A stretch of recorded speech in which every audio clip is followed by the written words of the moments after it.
Hello साथियों, स्वागत है आप सभी का हमारे यूट्यूब चैनल पर। तो कैसे हो आप सब? आई होप आप सब अच्छे होंगे। दोस्तों, आज एक बार फिर से इस क्लास में हम करेंगे जीएस का एक प्रैक्टिस सेट जिसमें 30 से 40 क्वेश्चन होंगे और ये question SSC, CGL, CHSL, CPU, MTS और भी एसएससी के जो भी एग्ज़ाम हैं उन सभी के प्रीवियस ईयर क्वेश्चन है। तो कहीं ना कहीं एग्ज़ाम में पूछे गए हैं। आप अगर किसी भी वनडे एग्ज़ाम की तैयारी कर रहे हैं जिसमें जीएस पूछी जाती है तो आप इस क्लास को ले सकते हैं और यहाँ पर बताइएगा कि जितने भी क्वेश्चन रखे गए हैं उसमें से कितने क्वेश्चन आप सही कर पा रहे हैं, आपकी तैयारी कहाँ तक है। तो चलिए क्लास को स्टार्ट करते हैं।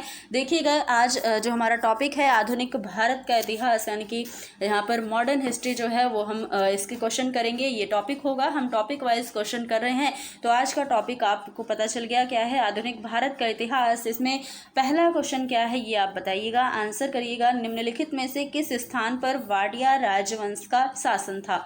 मैसूर, गुवाहाटी, जबलपुर या फिर पटना? तो आंसर क्या हो जाएगा हमारा? देखिए, जो वाडियार है ये राजवंश भारतीय उपमहाद्वीप में एक हिंदू राजवंश था। आंसर हमारा जो है वो ऑप्शन नंबर 1 हो जाएगा, मैसूर का वाडियार पर शासन था। अगला प्रश्न है, नवाब शुजाउद्दौला ने एक बगीचे के बीच में स्थापित सफदरगंज के मकबरे का निर्माण डैश में करवाया था? कहाँ पर यह मकबरा बनवाया? उत्तर प्रदेश, उत्तराखंड, दिल्ली या फिर बिहार में? तो यहाँ पर आपको बताना है कि ये जो मकबरा है ये दिल्ली में बनवाया गया था। किसके द्वारा? नवाब शुजाउद्दौला ने। ऑप्शन नंबर 3 हमारा बिल्कुल सही करेक्ट आंसर हो जाएगा। अगला प्रश्न है, किस वर्ष में ईस्ट इंडिया कंपनी को पूर्व और दक्षिण पूर्व एशिया और भारत के साथ व्यापार के दोलन के लिए निगमित किया गया था? 1612, 1605, 1600 या फिर 1596?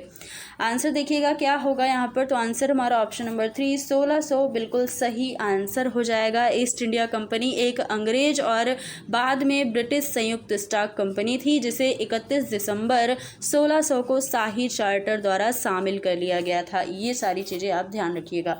अगला प्रश्न है कि वर्ष डैश में मराठों तथा ब्रिटिश को किए गए आत्मसमर्पण से मराठा साम्राज्य का अस्तित्व समाप्त हो गया, जिससे तीसरा एंग्लो मराठा युद्ध भी समाप्त हुआ। जिससे तो यहाँ पर आंसर करिएगा कौन सा वर्ष था? 1792, 1811, 1818 या फिर 1806?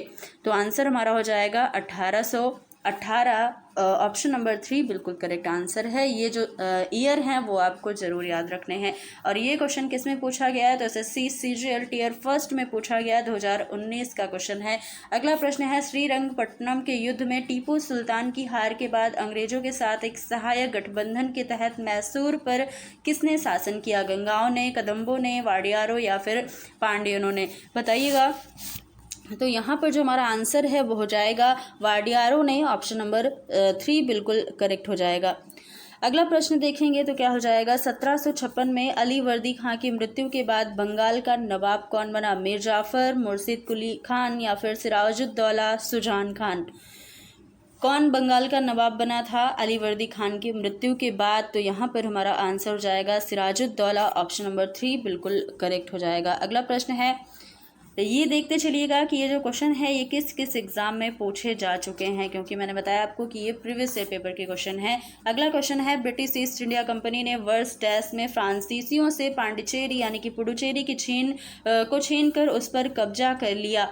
किस वर्ष में? 1761, 1699, 1674 या 1738 ईस्वी में? आपको करना है आंसर क्वेश्चन नंबर 7 का। तो आंसर क्या हो जाएगा? ऑप्शन नंबर 1 यहाँ पर आंसर हो जाएगा 1761 ईस्वी में फ्रांसीसियों ने पांडिचेरी को छीन कर उस पर कब्जा कर लिया था।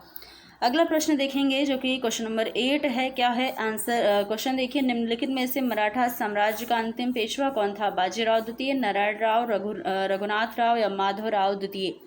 आंसर हमारा हो जाएगा अंतिम पेशवा जो है वो बाजीराव द्वितीय, जो कि ब्रिटिश ईस्ट इंडिया कंपनी के द्वारा खड़की की लड़ाई में पराजित हुए थे, जो तीसरे आंग्ल मराठा युद्ध का एक भाग था। तो आंसर हमारा बाजीराव द्वितीय यानी कि ऑप्शन नंबर 1 बिल्कुल सही होगा। अंतिम मराठा पेशवा अंतिम पेशवा कौन थे? बाजीराव द्वितीय, मराठा साम्राज्य के। अगला प्रश्न, निम्न में से कौन भारत का पहला पुर्तगाल वायसराय था? Alfonso de Albuquerque, Francisco de Almeida, Lopo Soares de अल्वेरिया या फिर डुटर्टे डे मेंसेज?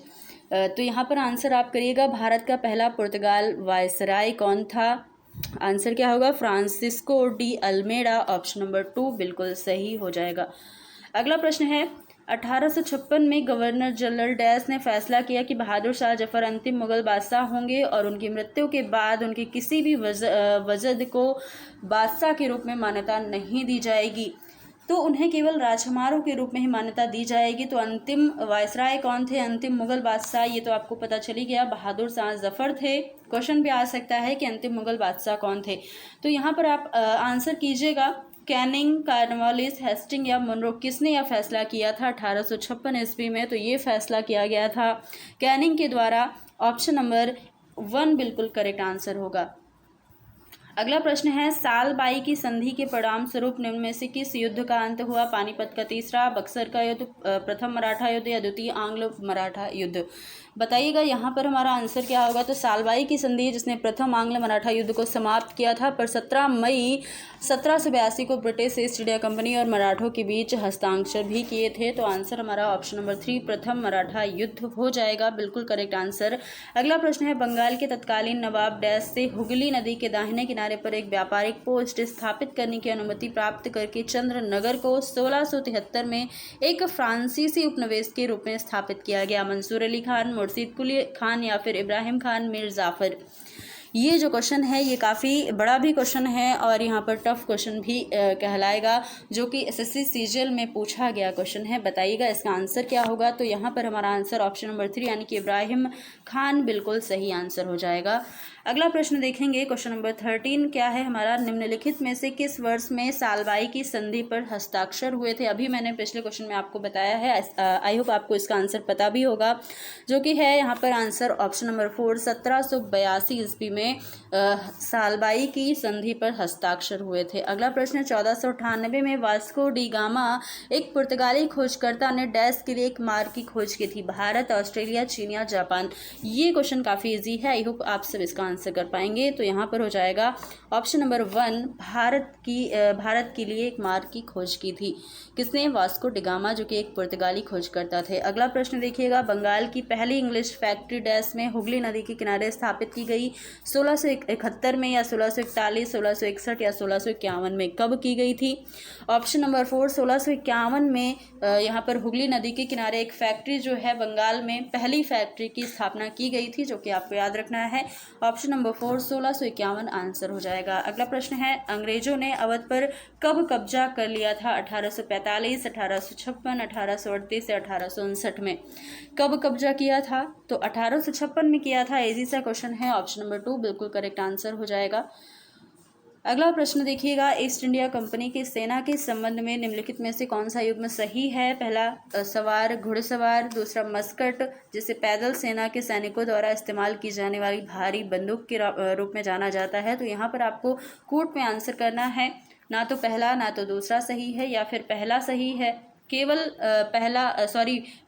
पहला सही है या पहला और दूसरा दोनों सही है या फिर केवल दूसरा सही है। तो इस तरीके से आप आंसर करिएगा। बताइए यहाँ पर जो हमारा आंसर है वो ऑप्शन नंबर 3 यानी कि ये दोनों जो ऑप्शन है बिल्कुल करेक्ट है। दोनों ही ये जो दिए गए हैं सेंटेंस के रूप में ये दोनों ही सही हैं। अगला प्रश्न, निम्नलिखित में से किसने वर्ष 1503 में भारत में पहला यूरोपीय किला बनाया? डच, अंग्रेज, फ्रांसीसी या फिर पुर्तगाली ने?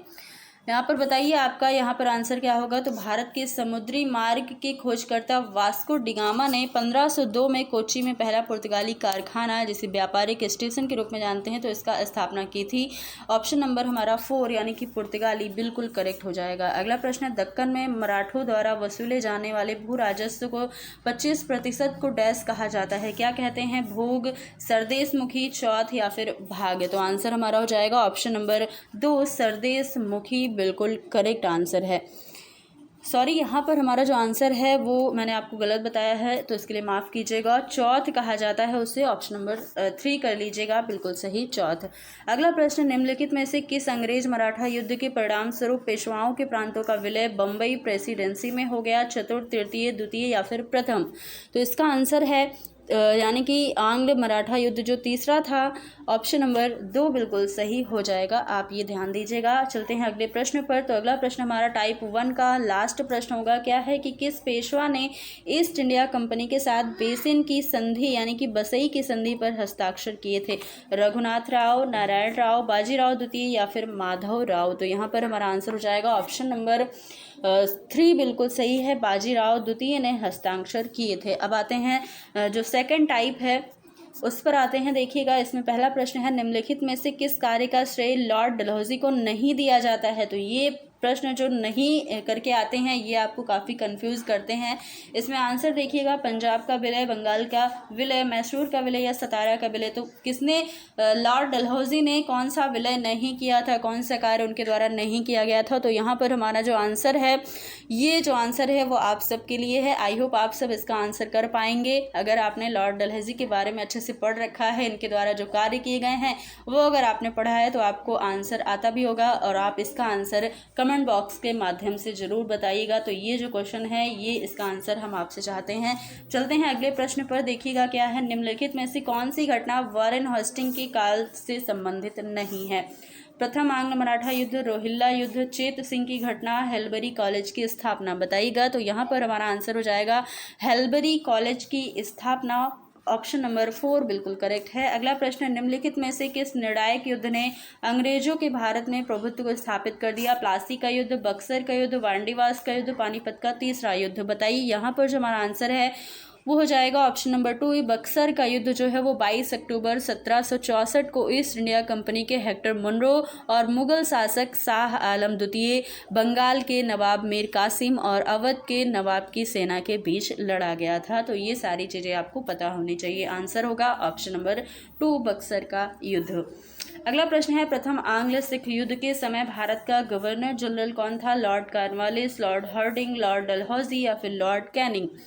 इसका आंसर क्या है? पहला एंग्लो सिख युद्ध जो हुआ था ये कब हुआ था? 1845 और 1846 के बीच में हुआ था। तो इसका answer option number 2 lord Hardinge यहाँ पर आंसर बिल्कुल करेक्ट होगा। अगला प्रश्न, अंग्रेजों ने वर्ष में डैश में एंग्लो सिख युद्ध में सिखों को हराने के बाद पंजाब को ब्रिटिश साम्राज्य में मिला दिया। कब मिलाया, किस वर्ष में? 1839, 1835, 1845 या 1849? बताइएगा आंसर क्या होगा। तो यहाँ पर हमारा आंसर जो है वो 1849 हो जाएगा, 21 फरवरी 1850। ये डेट भी आप याद रखिएगा। ऑप्शन नंबर 4 बिल्कुल करेक्ट आंसर है और ये दिल्ली पुलिस में पूछा गया क्वेश्चन है। अगला क्वेश्चन क्या है, बक्सर का युद्ध हेक्टर मुनरो के नेतृत्व वाली ब्रिटिश ईस्ट इंडिया कंपनी की कमान के अधीन सेनाओं और डैश की संयुक्त सेनाओं के बीच हुआ था। बक्सर का युद्ध आपसे पूछा गया है, जो कि मैंने आपको पिछले क्वेश्चन में बता दिया। तो इसका आंसर आई होप आप सब कर पाएंगे। क्या हो जाएगा, यहाँ पर आंसर तो मैंने आपको दिखाया ही नहीं, सॉरी। आप आंसर पहले इसका जो ऑप्शन है वो देख लीजिएगा। मीर जाफ़र सिराजुद्दौला और मुगल बादशाह शाह आलम द्वितीय, मीर कासिम मुगल बादशाह शाह आलम और अवध के शुजाउद्दौला, मीर जाफ़र मुगल सम्राट बहादुर शाह द्वितीय शुजाउद्दौला या फिर सिराजुद्दौला शुजाउद्दौला मुगल बादशाह शाह आलम द्वितीय। तो यहाँ पर हमारा जो आंसर है वो हो जाएगा, क्या हो जाएगा, ऑप्शन नंबर 2 हो जाएगा, यानी कि मीर कासिम मुगल बादशाह शाह आलम और अवध के शुजाउद्दौला। ऑप्शन नंबर 2 बिल्कुल करेक्ट है। अगला प्रश्न देखिए, लॉर्ड डलहौजी ने अवध को किस वर्ष ब्रिटिश साम्राज्य में शामिल कर लिया? 1857, 1855, 1858 या 1856 में? किस वर्ष ब्रिटिश साम्राज्य में शामिल किया था अवध को? आपको बताना है किसने किया था, ये भी देखिएगा, याद रखिएगा, लॉर्ड डलहौजी ने किया था। तो इसका आंसर जो है ऑप्शन नंबर 4 1856 बिल्कुल करेक्ट आंसर होगा। अगला प्रश्न है, माना जाता है कि भारत में औपचारिक ब्रिटिश शासन 1757 में डैश के बाद शुरू हुआ। कब शुरू हुआ? प्लासी के युद्ध के बाद, वांडीवास के युद्ध के बाद, बक्सर के युद्ध के बाद या कुड्डालोर के युद्ध के बाद? तो आंसर होगा ऑप्शन नंबर 1 प्लासी के युद्ध के बाद। आप सभी को पता होगा 1757 में ही प्लासी का युद्ध हुआ था। ऑप्शन नंबर 1 बिल्कुल करेक्ट है। अगला प्रश्न है, प्लासी का युद्ध इंग्लिश कंपनी और बंगाल के नवाब के बीच किस वर्ष लड़ी गई? प्लासी का युद्ध की बात हो रही है, तो इसका आंसर आप सभी को पता होगा, ऑप्शन नंबर 2 1757 में ये युद्ध जो है लड़ा गया था। बिल्कुल करेक्ट आंसर हमारा ऑप्शन नंबर 2 हो जाएगा, जो कि एसएससी सीजीएल टियर फर्स्ट में क्वेश्चन 2022 में पूछा गया है। देख लीजिए, ऐसे क्वेश्चन भी आते हैं, जो कि कुछ क्वेश्चन ईजी भी होते हैं एग्जाम में, सारे क्वेश्चन टफ ही नहीं आते हैं। अगला प्रश्न देखिए, ब्रिटिश संसद ने ब्रिटिश संसद ने डैश में ईस्ट इंडिया कंपनी की शक्तियों को ब्रिटिश साम्राज्य के हाथ में सौंप दिया। बताइएगा क्वेश्चन नंबर 10 का जो आंसर है वो क्या होगा। तो यहाँ पर हमारा आंसर हो जाएगा ऑप्शन नंबर 2 1858 ईस्वी। ये बिल्कुल करेक्ट है। अगला प्रश्न जो कि हमारा आज का लास्ट क्वेश्चन होगा, रॉबर्ट क्लाइव के नेतृत्व वाली इंग्लिश कंपनी ने प्लासी की लड़ाई 1757 किसके खिलाफ लड़ी थी? अवध का निजाम, सिराजुद्दौला, मुर्शिद कुली खान या फिर शाह नवाब? बताइएगा इसका आंसर क्या होगा। तो यहाँ पर हमारा आंसर जो है वो प्लासी का युद्ध 23 जून 1757 को रॉबर्ट क्लाइव के अधीन बंगाल के अंतिम स्वतंत्र नवाब सिराजुद्दौला और ब्रिटिश ईस्ट इंडिया कंपनी के बीच लड़ी गई थी। तो आंसर सिराजुद्दौला हो जाएगा, यानी कि ऑप्शन नंबर 2 बिल्कुल करेक्ट आंसर होगा। ये सारी चीज़ें आप याद रखिएगा। तो आज के हमने इतने लगभग 30-31 प्रश्न यहाँ पर किए हैं और कितने क्वेश्चन आपके सही हुए हैं ये ज़रूर बताइएगा, आपने क्या स्कोर किया है। और ये जो क्वेश्चन हैं ये कहीं ना कहीं एग्ज़ाम में पूछे गए हैं, तो आपको काफ़ी हेल्प मिलेगी आगे एग्ज़ाम में। अगर आप कोई भी एग्ज़ाम, वनडे एग्ज़ाम देने चाहेंगे तो दोस्तों आप, अगर ये वीडियो आपको अच्छी लगे तो लाइक शेयर ज़रूर कीजिएगा, और चैनल पर पहली बार हैं तो चैनल को भी सब्सक्राइब कर लीजिएगा। साथ ही आपका स्कोर क्या बना, स्कोर आप अपना ज़रूर बताइएगा। तो दोस्तों फिर मिलते हैं अगली वीडियो में कुछ नए प्रश्नों के साथ, कुछ नए टॉपिक के साथ। तब तक के लिए धन्यवाद।